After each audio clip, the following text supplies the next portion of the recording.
to find my Tom of Bedlam. 7,000 years I'll travel. Mad Maudlin goes on dirty toes to save her shoes from gravel. According to the former Crown Prince Paris of Nepal, he would still like to be involved in politics, and his father, the deposed King Gyanendra, is working for the restoration of the monarchy and a return to his throne. I can only hope that this is true. How many times have we seen exiled royals adjust to their comfortable lives as minor celebrities and make no real effort to restore their thrones? It might make some difference since this Nepal royal family was chased out such a relatively short time ago, but it is still good to see that they are trying to remain in the public view and working to set right all that has gone terribly wrong in their country. There are some problems, though. Crown Prince Paris, from what I have heard, was never all that well respected an individual. I may be wrong, hope I am. And he does not live in Nepal, he lives in Singapore and has for some time. He also spoke of wanting to form his own political party. Let me state for the record that I am for royals getting back into government, and am not particularly concerned with the path they take to accomplish this. However, princes forming political parties tends to make me a little uncomfortable.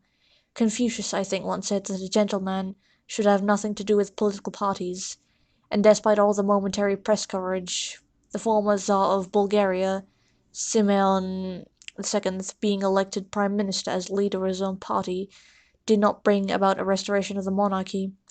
It seems to me that going the route of the political party only make the royal in question a more divisive figure. There are eras of monarchy in our time. It was a loss to the history and culture of our world when the last Hindu monarchy was abolished, thanks to an ongoing war against communist guerrillas. As usual, the communists did not exactly take over on their own, but were able to manipulate moderates in order to get their own way. King Gyanendra deserves everyone's respect for the awesome problems he has had to deal with as monarch.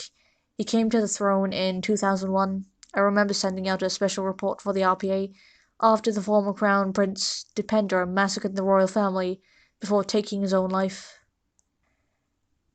The country was stunned, shaken, had lost a dearly beloved monarch, and suddenly King Gyanendra was on the throne of a country in turmoil, unknown and mistrusted by many, forced to deal with Maoist revolutionaries and entrusted with securing the Shah dynasty. Regardless of what the outcome has been thus far, I give King Gyanendra credit for not simply giving up and running away to live the good life. I would also add that the Himalayan religion is one where monarchy and traditional authority has been under the most direct attack in recent decades, perhaps because their isolation meant that they were some of the last places on earth to be touched by the liberal revolutionaries.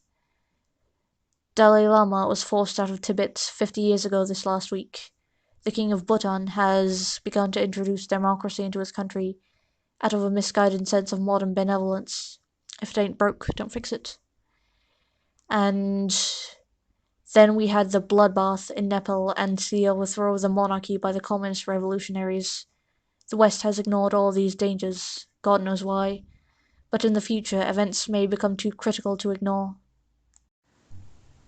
I wish there was an international monarchist brigade to go fight for the King of Nepal, Spanish Civil War style, but I know that will not happen. The former US administration did virtually nothing about it, and when it comes to opposing the spread of communism, I cannot imagine the current administration doing anything, considering how they have, in their first months in power, assured China that no amount of cruelty on their part will damage our friendship with them and their cheap labor. Cast doubts on whether North Korea even has a nuclear program and have hinted at making nice with Castro's Cuba. So far, the current US administration seems to be snubbering our oldest monarchist ally and cuddling up to the communists of the world. Still I sing bonny boys, bonny mad boys, bedlam boys are bonny, for they all go bare and they live by the air, and they want no drink nor money.